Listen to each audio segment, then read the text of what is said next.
Just ২ মিনিটের মধ্যে কীভাবে আপনারা একটা ঝটপট টমেটো সস তৈরি করে ফেলবেন, আজকে আপনাদের সেই রেসিপি দেখাবো। টমেটোর দাম মাত্র হচ্ছে ১০ টাকা কেজি। তো সবারই উচিত ১৫-২০ কেজি টমেটো কিনে অর্ধেক সস বানাবেন, অর্ধেক আচার অ্যান্ড বাকি অর্ধেক ফ্রিজ আপ করবেন। কারণ সামনেই আসতেছে রোজা অ্যান্ড হচ্ছে রোজার মধ্যে টমেটোর দাম অনেক বেড়ে যাবে। তো চলুন আপনাদের আজকে ঝটপট টমেটো বানানোর রেসিপিটা আপনাদের সঙ্গে শেয়ার করি। হ্যালো ভিউয়ার্স, আসসালামু আলাইকুম। সবাই কেমন আছেন? আশা করি সবাই অনেক ভালো আছেন। আমি প্রায় ২ কেজি টমেটো নিয়ে নিয়েছি অ্যান্ড এর সাথে হচ্ছে আদা, রসুন অ্যান্ড হচ্ছে পেঁয়াজ, তারপরে হচ্ছে শুকনা মরিচ অ্যান্ড লং কিছু নিয়ে আমি হচ্ছে এটা ১৫-২০ মিনিটের মধ্যে সিদ্ধ করে নিয়েছি। মানে হচ্ছে সিদ্ধ হতে যতটা সময় লাগে আর কি, একদম মিহির মানে একদম নরম করে ফেলছি। অ্যান্ড সাথে হচ্ছে এখন আমি তেঁতুল অ্যান্ড হচ্ছে কর্নফ্লাওয়ার গুলিয়ে রাখছি। এখন হচ্ছে এগুলো নিয়ে হচ্ছে বসাবো। এখন আবার কিছুক্ষণ সিদ্ধ করলাম, করে হচ্ছে এখন আমি এগুলোকে ব্লেন্ড করব। ব্লেন্ড করলে একদম মোলায়েম হয়ে যাবে, একদম নরম হবে। পরে হচ্ছে ছাঁকনি দিয়ে ছাঁকতে এতটা কষ্ট হবে না।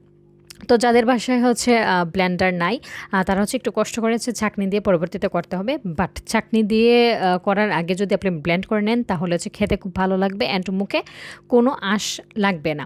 তো সবথেকে কঠিন কাজটা হচ্ছে এখন শুরু হবে। এখন হচ্ছে আমরা ছাঁকনি দিয়ে এটাকে ছাঁকবো অ্যান্ড হচ্ছে এই কাজটা করতে একদম হাতে ব্যথা হয়ে যায়। আমি আর আপু একজনের পর একজন এইটা করেছি অ্যান্ড হচ্ছে এরপরেই আপনার মোটামুটি একটু কাজ এগিয়ে যায়, বেশি একটা সময় লাগে না। অ্যান্ড আমি হচ্ছে আপুকে বলেছিলাম যেন হচ্ছে সসটা একটু ঝাল হয়, ঝাল না হলে টমেটো সস খেতে একদমই ভালো লাগে না। তো আমরা ছাঁকনি দিয়ে ছেঁকে এখন হচ্ছে এটা ঘন করার পালা। বেশি একটা ঘন করব না, মোটামুটি ঘন করব। অ্যান্ড আমরা একটু ঝাল করার জন্য এখানে হচ্ছে ফাঁকি মরিচ দিয়েছি, মানে শুকনো মরিচটাকে ফাঁকি করে ওইটা মিক্সড করেছি। এখন সব থেকে কষ্টের কাজ যেটা হচ্ছে আপনার এটাকে হচ্ছে নাড়তে হবে, একদম মৃদু আঁচে রেখে নাড়তে হবে। তো আমার সস মোটামুটি তৈরি হয়ে গিয়েছে অ্যান্ড হচ্ছে কিছু সময়ের অপেক্ষা, একটু নাড়াচাড়া করতে হবে যেন নিচে কোনোভাবেই না লেগে যায়। এই যে দেখেন এটা বুদবুদ উঠতেছে, মানে হচ্ছে এটা মোটামুটি ঘন হয়ে গেছে। এখন হচ্ছে আমরা নামিয়ে ফেলবো। এখন হচ্ছে এটা ঠান্ডা করার পালা। এই যে দেখেন কতটা ঘন হয়েছে, আপনারা খাওয়ার পরে বুঝতেই পারবেন না যে এটা হচ্ছে বাসায় তৈরি করা হয়েছে। অ্যান্ড একটা জিনিস অবশ্যই খেয়াল রাখবেন যে রান্না করার সময় বা এই কাজগুলো করার সময় কোনোভাবেই যেন পানির সংস্পর্শে না আসে, কারণ পানির সংস্পর্শে আসলেই আপনার এই সসটা খুব দ্রুত নষ্ট হয়ে যাবে।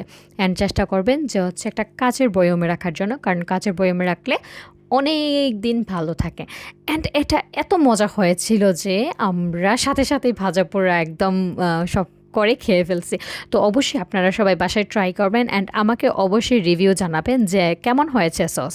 যাই হোক, ২ মিনিটের মধ্যে আসলে সস বানানো সম্ভব না, আপনার খুবই কম সময় লাগবে। ১৫-২০ মিনিটে আপনি চাইলে তৈরি করতে পারবেন।